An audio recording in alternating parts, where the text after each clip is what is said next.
Hello friends, कैसे हैं आप सब लोग। मशीन लर्निंग की प्लेलिस्ट में हम लोग रिग्रेशन प्रॉब्लम के बारे में बात कर रहे थे। ठीक है, तो हम लोगों ने अभी तक बात करी है लीनियर रिग्रेशन के बारे में। ठीक है, पॉलिनोमियल रिग्रेशन क्या होता है, ये सारी चीज़ें हमने देख ली हैं। इसमें हमारा जो कॉस्ट फंक्शन होता है, जो हम लॉस फंक्शन को मिनिमाइज़ करते हैं, वो कैसे करते हैं, लॉस फंक्शन होता क्या है, कॉस्ट फंक्शन क्या होता है, ये चीज़ें हमने देख ली हैं। ठीक है, ग्रेडियंट डिसेंट क्या होता है, कैसे अगर करता है, क्या होता है, इसके बारे में हमने पूरी डिटेल में देखा हुआ है। ठीक है, उसके बारे में मैंने वीडियो बना रखी है ऑलरेडी पहले।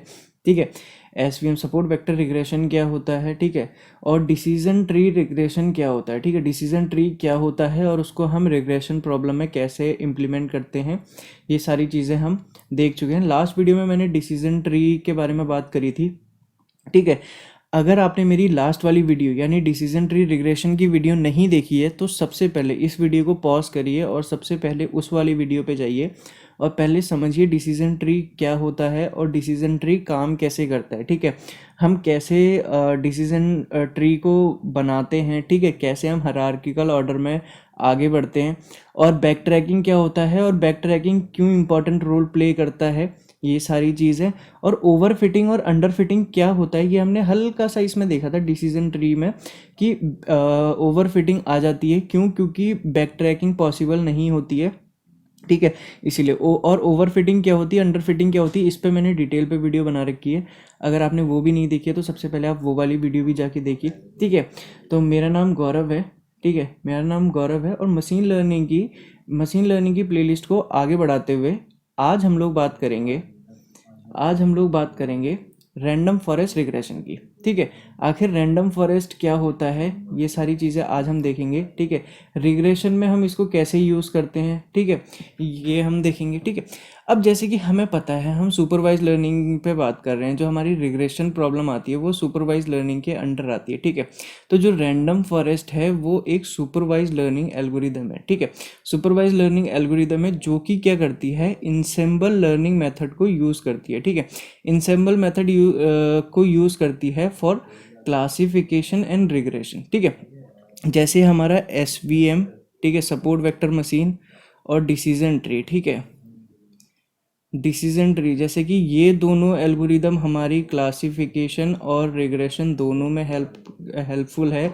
हम दोनों की प्रॉब्लम सॉल्व कर सकते हैं, एसवीएम और डिसीजन ट्री को। वैसे ही जो रैंडम फॉरेस्ट है वो हमारी क्लासिफिकेशन पे भी हेल्प करती है और रिग्रेशन में भी। जब हमारे पास रिग्रेशन प्रॉब्लम होती है यानी हमारे पास न्यूमेरिकल डेटा होता है या कॉन्टीन्यूस डेटा होता है ना, तो हमारा क्या कहते हैं वो रिग्रेशन प्रॉब्लम होती है। ठीक है, रिग्रेशन प्रॉब्लम के लिए हमारे पास दो क्राइटेरिया होती हैं, वैल्यू कॉन्टीन्यूस होनी चाहिए और न्यूमेरिकल होनी चाहिए। ठीक है, अगर हमारे पास डिस्क्रीट वैल्यू है तो वो क्लासिफिकेशन प्रॉब्लम होती है। ठीक है, वो क्लासिफिकेशन के अंडर आ जाती है। ठीक है, उसमें हमें डिफरेंट डिफरेंट क्लासेस बनाते हैं, चलिए वो सेकेंडरी चीज़ है, वो बाद में बात करेंगे। तो अब यहाँ पर लिखा है रैंडम फॉरेस्ट जो है एक सुपरवाइज लर्निंग एल्गोरिदम है जो कि इंसेम्बल लर्निंग मेथड को यूज़ करता है। अब इंसेम्बल मेथड क्या होता है, पहले हम ये देख लेते हैं कि इंसेम्बल मेथड क्या होता है। ठीक है, आगे बढ़ने से पहले अब इंसेम्बल लर्निंग होती है हमारी, यहाँ पर लिखा हुआ है ensemble learning is a technique that merges the prediction from different machine learning algorithms together to make accurate predictions।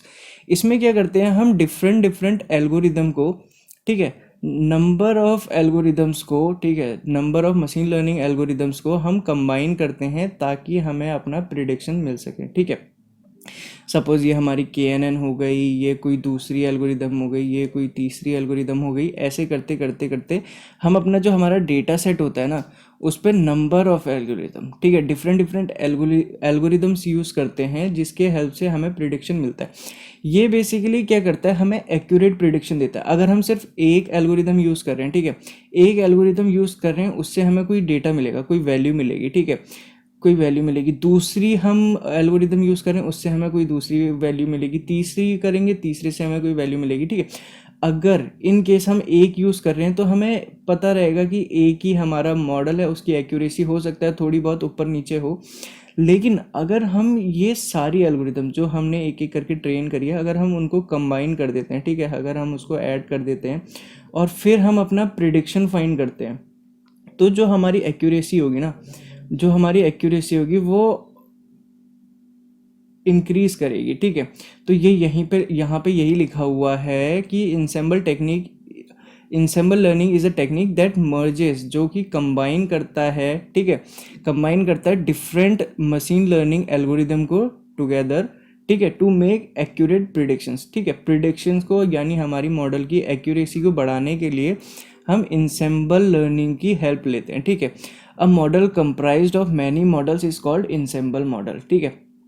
अगर हमारे पास बहुत सारे मॉडल कंबाइन करते हैं तो उस मॉडल को हम इंसेम्बल मॉडल कहते हैं, ठीक है। इंसेम्बल मॉडल हो जाता है हमारा the combination of different machine learning models, ठीक है। यहाँ पर ये चीज़ हो गई। अब हम वापस से अपनी उस पर चले जाते हैं, ठीक है, वापस से हम अपनी इस पे डेफिनेशन पे चले जाते हैं। अब यहाँ पर लिखा हुआ है, पहला तो हमें पता चल गया कि रैंडम फॉरेस्ट जो है इंसेम्बल लर्निंग को सपोर्ट करता है या यूज़ करता है, ठीक है, फॉलो करता है। अब यहाँ पर लिखा है random forest is a bagging technique. अब ये बैगिंग टेक्निक क्या होता है, इस पर हम एक सेकंड में आते हैं। The trees in random forest run parallelly, ठीक है।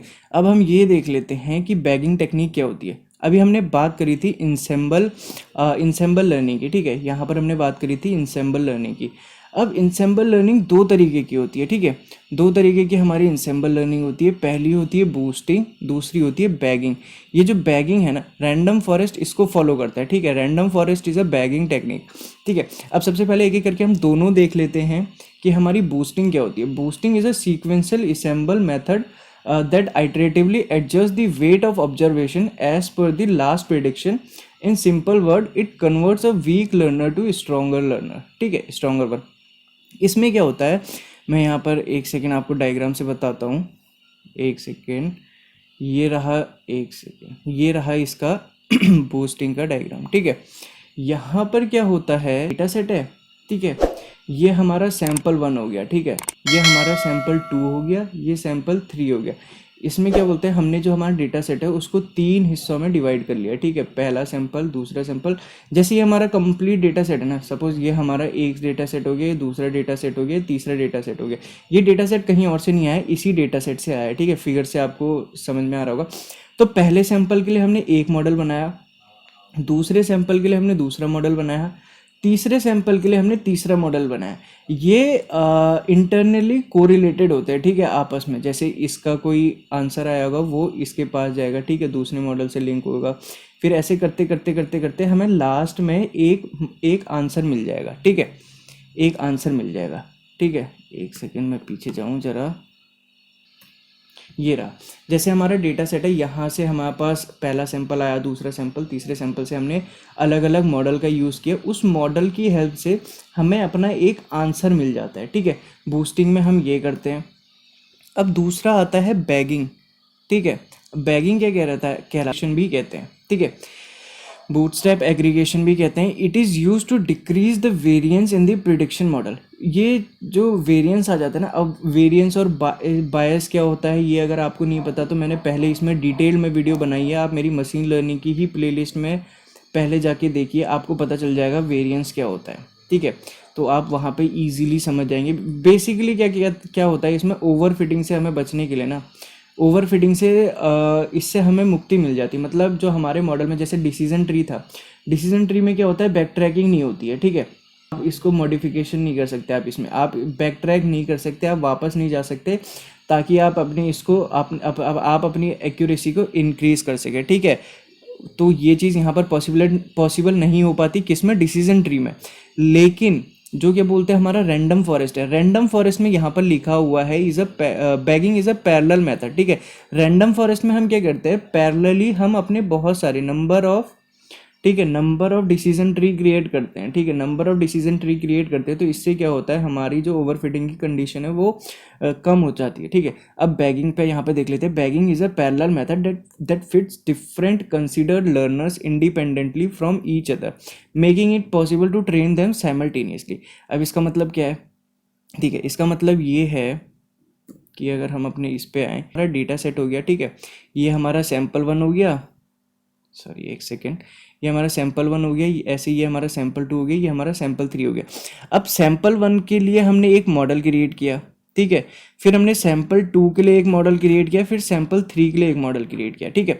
अब जो हमारा मॉडल 1 है वो हमें एक आउटपुट देगा, ठीक है। अब जो हमारा मॉडल 2 है वो हमें एक आउटपुट देगा, वैसे ही जो हमारा मॉडल 3 है वो हमें एक आउटपुट देगा। तो इससे हमारे पास 3 डिफरेंट, अब ज़रूरी नहीं है 3 हो, 4 हो सकते हैं, 5 हो सकते हैं, कितने भी आप मॉडल क्रिएट कर सकते हैं। अब तीनों मॉडल ने हमें एक एक क्या किया, आउटपुट दे दिया, ठीक है। अब इसमें हम क्या करते हैं, रिपीट हुआ है, ठीक है। 1 1 जो है हमारे 2 मॉडल ने प्रिडिक्ट किया है, अपना आउटपुट कंसीडर कर लेंगे और 9 को जो है हम नेग्लेक्ट कर देंगे, ठीक है। अब यहाँ पर क्या हो रहा था, यहाँ पर हम तीनों को कंसीडर कर रहे थे और तीनों को हम एक बार बाद में कंबाइन करके एक अपना आउटपुट फाइंड कर रहे थे, ठीक है। लेकिन यहाँ पर हम ऐसा नहीं कर रहे, हम तीनों के लिए अलग अलग आउटपुट फाइंड कर रहे हैं और उसमें जो बेस्ट आउटपुट हमारे पास आया है ऑल ओवर दी मॉडल्स, मतलब सारे मॉडल को देखने के बाद उसको हम कंसीडर कर रहे हैं एज अ आउटपुट, ठीक है। तो ये हो गया। अब क्या होता है, एक सेकेंड, हाँ, तो जो हमारा रैंडम फॉरेस्ट है ना, ये क्या करता है, मल्टीपल जो हमारे रिजल्ट है, मल्टीपल जो हमारे रिजल्ट जो हमारा प्रिडिक्शन है उसको क्या करता है, कंबाइन करता है। जैसे यहाँ पर हमने देखा था, एक सेकेंड, जैसे यहाँ पर हमने देखा था ये हमारा एक सेकेंड, ये हमारा एक आउटपुट आया था, एक प्रिडिक्शन आया था, ये हमारा दूसरा प्रिडिक्शन आया था, ये हमारा तीसरा प्रिडिक्शन आया था, ठीक है। इनको क्या किया, इसको यहाँ पर इसने कंबाइन किया और जो हमारे पास रेलेवेंट आउटपुट था ना उसको प्रिडिक्ट कर दिया, ठीक है। तो ये हमने देख लिया। अब जैसे हमने बात करी थी ना कि रैंडम फॉरेस्ट जो है न्यूमरस डिसीजन ट्री को कंबाइन करके जो हमारा डिसीजन ट्री है ना उसको पैरेलली कंबाइन करता है और हमें आउटपुट देता है, ठीक है, हमारा फाइनल डिसीजन। जैसे कि ये हमारा पहला डिसीजन ट्री हो गया, ये हमारा दूसरा डिसीजन ट्री हो गया, ये हमारा तीसरा डिसीजन ट्री हो गया, ठीक है। अब इस डिसीजन ट्री से जो हमें आउटपुट मिलेगा ना, जो हमारा पहला वाला डिसीजन ट्री है, इसको यहाँ पर स्टोर किया, दूसरे वाले डिसीजन ट्री के आउटपुट को यहाँ पर क्या किया, स्टोर किया, तीसरे वाले को यहाँ पर स्टोर किया, ठीक है। उसके बाद क्या करता है, जो इसका एवरेज ले लेता है, यानी जो हमारी मेजॉरिटी होती है ना, जो हमारे आउटपुट में मेजॉरिटी होती है उसको एज अ फाइनल रिजल्ट ये डिस्प्ले कर देता है, ठीक है, मतलब हमें प्रिडिक्ट करके दे देता है। जैसे अगर मैं यहाँ पर दिखाऊं, एक सेकेंड,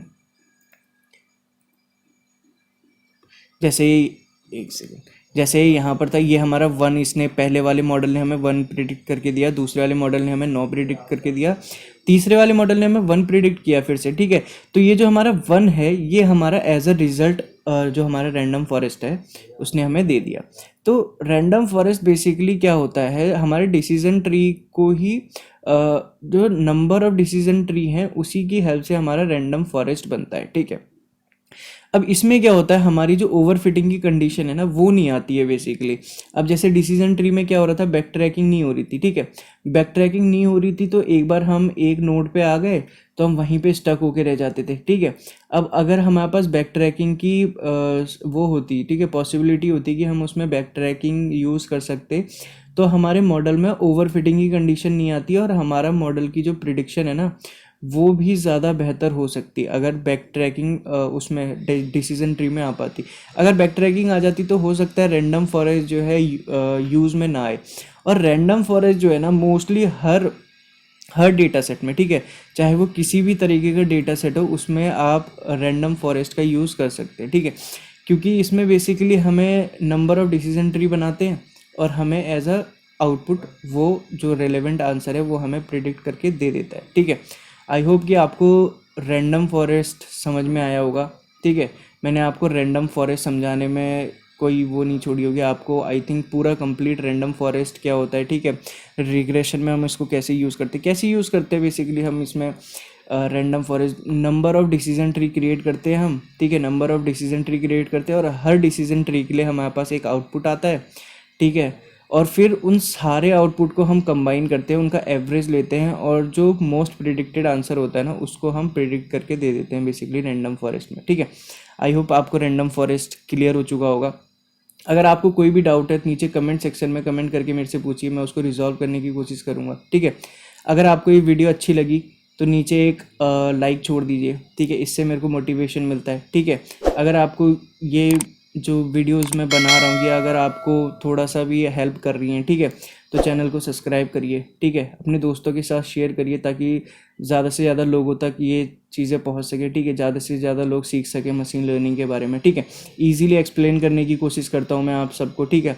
जितने भी हमारी एल्गोरिदम्स हैं, ठीक है, उनको बहुत ज़्यादा ईजीली कन्वे करने की कोशिश करता हूँ, ठीक है। चलिए, तब तक के लिए अपना ध्यान रखिए, मिलते हैं नेक्स्ट वीडियो में, बाय।